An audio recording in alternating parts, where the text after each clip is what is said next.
Right నిన్న ఘనంగా లష్కర్ శ్రీ ఉజ్జయిని మహంకాళి బోనాలు అయితే అంగరంగ వైభవంగా జరిగాయి. ఈసారి బోనాలకు సంబంధించి జోగిరిల బోనాలు కావచ్చు, ఒడి బియ్యాలు కావచ్చు కింద పడిపోవడం జరిగింది. సో ఈ రోజు అయితే జోగిరిలకు సంబంధించి ఉజ్జయిని మహంకాళి టెంపుల్ లో ధర్నాకైతే కూర్చున్నారు. సో ప్రస్తుతం మనతో పాటు మరికొంతమంది జోగిరిలను ఒక్కసారి మాట్లాడదాము. మరి చాలా అంటే ప్రభుత్వము పోలీస్ డిపార్ట్మెంట్ కి అప్పచెప్పేసింది. పోలీస్ డిపార్ట్మెంట్ విఫలమైందనే చెప్పాలి. ఎందుకంటే ఇంత అత్యుత్సాహం ఎప్పుడు చూపించలేదు. వేల మంది పోలీసులు ఎందుకు అసలు అమ్మవారి సేవ చేయడానికి ఎందుకు? ఇప్పుడు నేను నిన్నటి నుంచి అన్నాను, పోలీసులే అంబారి తీస్తున్నారంటే ఇప్పుడు కనిపించట్లేదు. లేకపోతే గత సంవత్సరం వీడియోస్ చూడండి, రథం ఎల్లమ్మ బల్కంపేట ఎల్లమ్మ రథం చూడండి, షూస్ వేసుకొని రథం లాగుతున్నారు. అట్లా అన్నందుకు ఇప్పుడు పోలీసులు ఎక్కువ కనిపించట్లేదు ఇక్కడ. లేకపోతే భక్తులు ఆడుతున్నారు. ఇప్పుడు ఇది కదా కావాల్సింది మనకి, భక్తుల ఆట పోలీసు వాళ్ళే తీసుకెళ్లిపోతున్నారు, అత్యుత్సాహం ప్రదర్శిస్తున్నారు. కొంతమంది మా పిల్లల మీద చేయి చేసుకున్నారు, శివశక్తులను కుట్టినారు. ఇదంతా కరెక్ట్ కాదు. ప్రభుత్వం చూసుకోవాలి. ఇది మాట్లాడినప్పుడు కూడా ప్రభుత్వాల గురించి మాట్లాడిండ్రు కదా, అంటే అటు బీఆర్ఎస్ బెటర్ అనుకోవచ్చు, కాంగ్రెస్ బెటర్ అనుకోవచ్చు. నేను నిన్ననే చెప్పాను కదమ్మా, వెంక మీద నుంచి పొయ్యిలో పడ్డమని. అంటే అట్లా అని కూడా చెప్పలేము. వాళ్ళు కొంత ఇనిషియేట్ తీసుకొని కొంతవరకు చేసిరు. వీళ్ళు బాగా చేస్తున్నారు, కాకపోతే సమన్వయ లోపం, వాళ్ళు వీళ్ళు చేయాలనే చూస్తున్నారు. ప్రతిదీ మీటింగ్ పెడుతున్నారు, ఈ ప్రభుత్వం అన్ని చేస్తున్నారు, కానీ ఆచరణలో కొంచెం మిస్ అవుతుంది. అది చూసుకుంటే బాగుంటది. గతంలో ఉన్నట్టు అంటే అంతే కదా, బోనాలు అందరూ హ్యాపీగా వచ్చేవాళ్ళు, ఇప్పుడు ఏడ్చుకుంటూ వస్తున్నారు శివశక్తులు. బోనాలు ఇక్కడ కమాన్ దగ్గర పెట్టేశారు కదా, అది ఒక బాధ. అంటే అదే చేస్తాము, చూస్తా. అది మేము కమిటీని, దేవాలయాల కమిటీలో మిమ్మల్ని మెంబర్స్ గా తీసుకోవడానికి మాట్లాడతాము, చర్చిస్తాము. ఆల్ యాక్సెస్ కార్డ్స్ కూడా ఇస్తాము అని అన్నారు. అది కొంచెం క్వశ్చన్ మార్క్. నా రిక్వెస్ట్ ఏంటంటే ప్రభుత్వం అడగండి మీరు ఏమని, మీరు ఎలాంటి రియాక్షన్ తీసుకుంటున్నారు, వాళ్ళ యాక్షన్ కి మీరు ఎలా రియాక్ట్ అవుతున్నారని మీరు అడిగితే వాళ్ళు ఏం చెప్తారో అప్పుడు వింటే బాగుంటది. నన్ను ఎన్ని అరెస్ట్ చేసినా నేను ఆగేదాన్ని కాదు. ఈ ఉద్యమం ఆగదు. మా శివశక్తుల పోరాటం అసలు ఆపను. నేను 100% ఆశిస్తున్నాము, చేస్తే బాగుంటది. చిన్న నమ్మకం అయితే ఉంది, కానీ చెయ్యాలి. వాళ్ళు చేస్తే చిత్తశుద్ధిగా ఉంటారు. కరెక్ట్. ప్రతిసారి ఇస్తామంటున్నారు, చేస్తలేరు. మళ్ళా నెక్స్ట్ ఇయర్ కి పొడిగిస్తారేమో అని మా ఆవేదనగా కొంతమంది సభ్యులు మళ్ళీ నెక్స్ట్ ఇయర్ కి చేస్తారు. ఇది అంత కామన్ అయిపోతుంది అంటే, లేదు మాకు ఒక ప్రోటోకాల్స్ ఉంటాయి కదా, మేము అది చర్చించాలి కదా అని అన్నారు. గత సంవత్సరం ఎందుకు చర్చించలేదో తెలియదు, కానీ సరే అట్లీస్ట్ ఇప్పుడన్నా ఇనిషియేట్ తీసుకొని వాళ్ళ స్పందన, వాళ్ళు ఎప్పుడు ఇస్తారు, వాళ్ళు ఏం చేస్తారు అనేది మాట్లాడితేనే మేము సైలెంట్ గా ఉంటాం. వాళ్ళు ఏం మాట్లాడకుండా మేము చెప్పేసాం వాళ్ళకి అన్నారు అనుకోండి, అది కరెక్ట్ కాదు. మేము రిప్రజెంటేషన్ కావాలంటే మేము రిప్రజెంటేషన్ ఇస్తాము, కానీ ఎండోమెంట్ మినిస్టర్ గారు ఒక మాట ఇస్తే బాగుంటది. మేము వాళ్ళ ప్రభుత్వం మీద మాకేం గ్రడ్జ్ లేదు, ప్రభుత్వమే మేమేం దూషించట్లేదు. మమ్మల్ని కలుపుకొని చెయ్యండి, ఇంకా బ్రహ్మాండంగా అవుతాయని చెప్తున్నాం, సలహా ఇస్తున్నాం.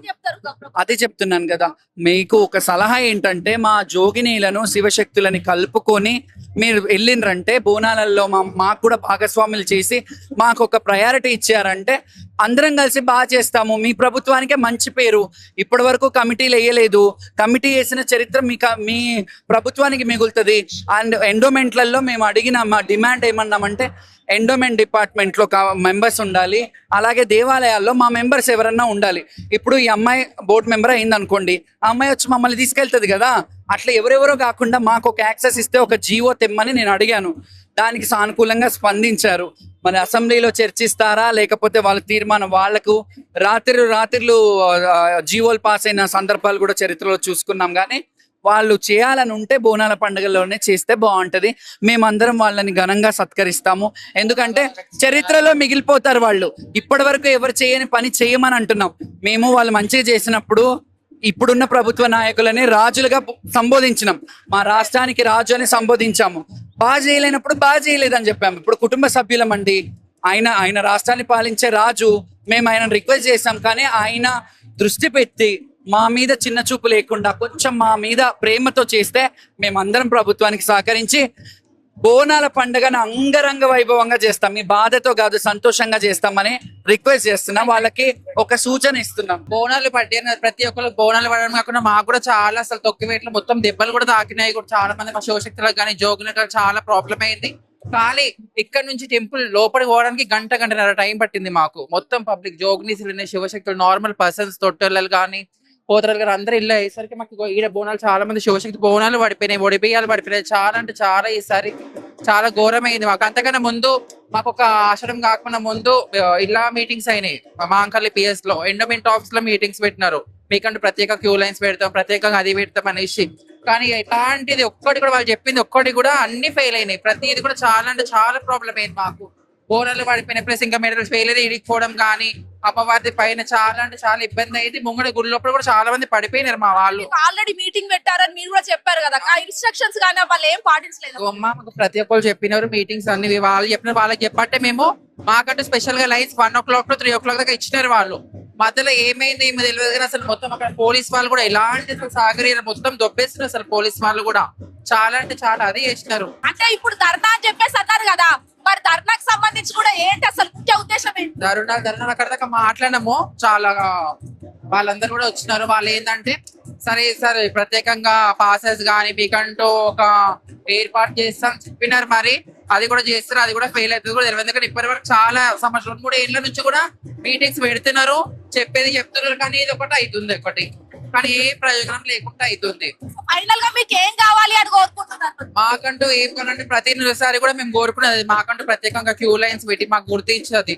నిన్న మాత్రం ప్రతి ఒక్క జోగినీస్ కి ప్రతి ఒక్క శివశక్తులకి ప్రతి ఒక్కరికి ఇబ్బంది అయింది. నార్మల్ గా బోర్డు ఎత్తుకున్న ఆడపడిచలు కూడా పడిపోయిన వాళ్ళు ఉన్నారు ఇక్కడ.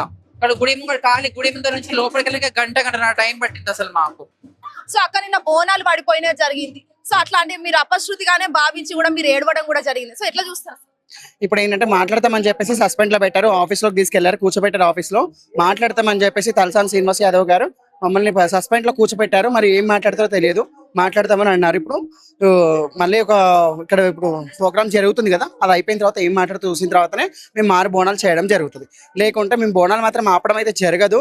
ఖచ్చితంగా మాకు ఏదైనా మాకు ఖండించింది మేము అనుకున్నది మేము సాధించే వరకు మేము పోరాడతాము, వాళ్ళు చేసేంత వరకు మేము పోరాడుతూనే ఉంటాము. మాకు చాలా బాధాకరమైన విషయము, మేము ఉపవాసాలు ఉండి మేము బోనం సమర్పించి అమ్మవారు తీసుకొని వచ్చేటప్పుడు మాకు ఇబ్బందిగా జరిగింది. కాబట్టి ఒక జోగినిగా బోనాలు మావి పడిపోవడం జరిగింది కాబట్టి మాకు చాలా బాధాకరమైన విషయం ఇది. మేము అసలు తట్టుకోలేనంత బాధగా ఉంది. అందుకని మేము ఇప్పుడు రావడం జరిగింది. మళ్ళీ సస్పెండ్ లో మమ్మల్ని ఆఫీస్ లో కూర్చోటి మాట్లాడడం జరిగింది. అయినా కానీ ఇంకా సస్పెండ్ లోనే పెట్టారు, మాట్లాడతాము అన్నారు. అందుకోసమే ఆగుతున్నాము. ఇంకా మళ్ళీ ఏం జరుగుతుందో చూస్తామండి మేము. అంటే నిన్న కూడా ప్రభుత్వాల గురించి మీరు మాట్లాడారు, అంటే గత ప్రభుత్వం కొన్న అంతో ఇంతో చేసింది, ఇప్పుడు అది కూడా దిక్కులేదని చెప్పేసి కూడా మాట్లాడినారు కదా. అసలు అది చేస్తాము అంటున్నారు. సస్పెండ్ అనగట్టి 5 years నుంచి చెప్తూనే ఉన్నారు, చేస్తాము అంటున్నారు. ఇప్పుడు మాత్రం చేసేంత వరకే మేము పోరాడుతూనే ఉంటాము. మేము జోగినరు ఎవరి కానీ శివశక్తులం కానీ ఎవరు మాత్రము వదిలిపెట్టము. చేసేంత వరకు మేము పోరాడతాం. చాలా ఇబ్బందికరమైన బాధ ఇది మాకు. ఇది ఎందుకు సంవత్సరానికి మాతోనే ఉజ్జయిని మహంకాళి కానీ ఇక్కడికి బోనాల సందర్భంగా మేము తీసుకొస్తానే జోగినీలు తీసుకొస్తానే మాత్రమే పండగ ఇదొకటి. దెబ్బలు కూడా తగిలినాయి నిజంగా. బోనం పడలేదు, మమ్మల్ని నూకుడు దొబ్బుడు మమ్మల్ని చాలా ఇబ్బంది గురి చేసిర్రు. మళ్ళీ అలా కూడా మేము నార్మల్ గా సామూహికంగానే స్పందించి మేము వచ్చి దర్శనంకి వస్తుంటే కూడా ఆపిరు.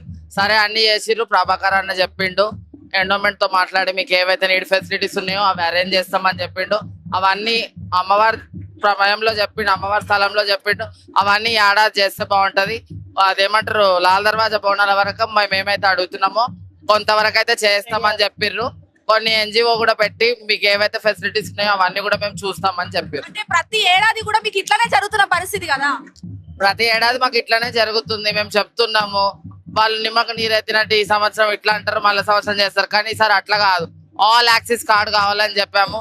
శైలజారామయ్య మేడం కూడా మీకు మాతో ఎంతవరకు అయితే అవుతుందో ఈ ప్రభుత్వం తరఫు నుంచి మేము చేపిస్తామమ్మా, అన్ని కాకపోయినా ఒక 2-3 అయితే ముఖ్యంగా చేస్తా అని చెప్పారు. అంటే ధర్నాకు కూడా కూర్చున్నారు, శ్యామల గారిని హౌస్ అరెస్ట్ చేసిండ్రు అని అన్నారు, నిజమే?